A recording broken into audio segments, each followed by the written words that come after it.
So we have even more Ultraman news on the docket. Seriously, not sure how much we're going to get, but every time I do another episode, I feel like it's just majority Ultraman. So the Rise of Ultraman, which is actually a comic that is a collaboration between Marvel Comics and Subanaya, the artwork has been released for it, and it looks gorgeous. I was talking about this with in the last story where they had the artwork actually be the cover of a Blu-ray, which if you're wondering what Blu-ray that is, you can see description box down below, probably somewhere. If you're listening to this or watching this on your YouTube channel, you'll see something telling you about that story, what that Ultraman Blu-ray is, the birth of Ultraman. But either way, when it comes to this beautiful artwork, it's done by Alex Ross. Love his work.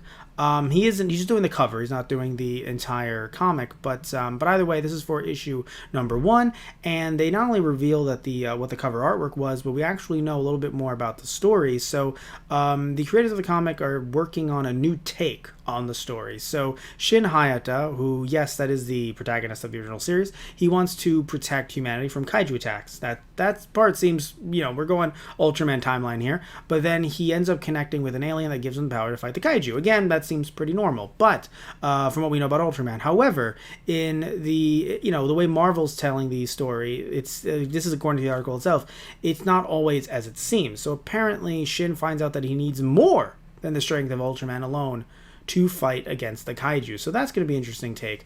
And also, they're going to be releasing a kind of prequel. They're calling it a backup, and it's called Ultra Q. And this will retell the first entry of the Ultraman universe, updating it in, this is quote-unquote the Marvel way. Also, the story is being written by Kyle Higgins, who is actually, he worked on the Mighty Morphin Power Rangers comics, I assume with Boom, and Matt Grom, he worked on Self/Made. Cool. And illustrating the series is Francisco Mana, and Michael Cho will be behind that's the backup feature, Ultra Q. So that's going to be very interesting because I thought, just like others, I'm assuming this happened with Ninja Turtles and with DC when they did stuff with Batman or even Power Rangers and Superman and the Justice League. I assumed it was just, hey, these guys exist, have a good time.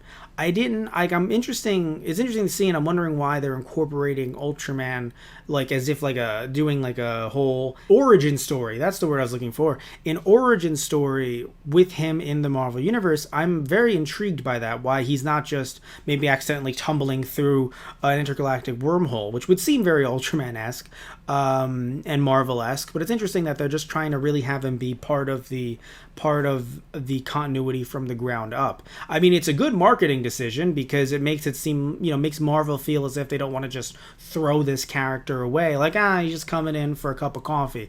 No, you're trying to really integrate him into being part of the Marvel universe, which would that end up leading to, a Marvel movie down the line? I'm not saying yes, I'm not saying no, but it would be very interesting to see how well this comic book sells, to see how not just people in the fandom, but people outside the fandom react to Ultraman, and, if this does bring somewhat of an Ultraman renaissance in pop culture. There is obviously, you can argue, an Ultraman renaissance of sorts. Also, I just want to look up and just see, I want to see just Ultraman Michelangelo. But piece of work. But still, when you look at Ultraman and how Subadaya and Mill Creek are bringing a lot of series to the US, and also there's other streaming services that have had Ultraman series out for a while now. I've gotten some people into Ultraman through Ultraman Z being on YouTube. So that's pretty cool. But I am wondering if this will bring in people who just aren't like us, who aren't people who've been fans of this for, either a year or so, or a decade or so, or multiple decades. People who are just kind of in a comic book shop, see Ultraman and go, that's Ross, that's Alex Ross. And then they pick up the comic and they see what we see, hopefully. Obviously, we don't know if it's going to be good or not yet. I have high hopes, but shouldn't have them too high. Usually when I have high hopes on anything, it's bad.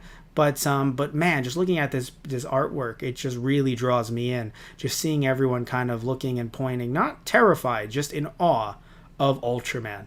So yeah, I'm very curious to see what's going to happen with this comic. The first issue will be released in September. I have not bought a comic book, issue or otherwise, in not 10 years, no, 8, 7, No, I'm going to be counting down. But maybe 8 or 9 years? Wow. Huh. Let's see. Yeah, maybe 8 years or so. I'm gonna buy a comic. I'm not gonna go to my local comic book shop since I don't want to leave my house right now. But I'm gonna see how I could buy it. Apparently, by the way, more info will be revealed about the comic through UltramanGalaxy.com, which, if I remember correctly, is the official Ultraman US website. But yeah, I'm interested. Like, just looking at that artwork and just reading some of the story, I'm very interested in seeing where this is going to go. Also should mention as well that there's actually a variant cover with Ultraman and Spider-Man, with Spider-Man on his shoulder. Now, it's a variant, so it's not Spider-Man's not going to pop up in the first issue, most likely. But although I saw some people online making jokes, people were just like, plot twist, it's Toei's Spider-Man. That's not Peter Parker, which would be hilarious. But yeah, I'm assuming those variants are just just to get people interested, like really kind of getting them buddy up together for maybe preparing for the future when Ultraman is a bit more of a mainstay in the Marvel universe. So in comic book form. So yeah, very interested. I'm definitely going to be picking it up. And we'll probably be reviewing it on the channel. So again, even though it's going to be in September, which will be my birthday, by the way. So I might just call some friends, try to convince them, and just be like, "Hey, you wanna help me get this?" It'd be like, "Man, it's like $5." Yeah, but it's my birthday. So we'll see what happens there. But all jokes aside, I'm interested in this, and hit that bell notification if you're on our YouTube channel to get some more updates when we do some more episodes about the Rise of Ultraman. Are you interested in this? Does this make you want to read comic books if you don't? So comment down below and tell me what you think.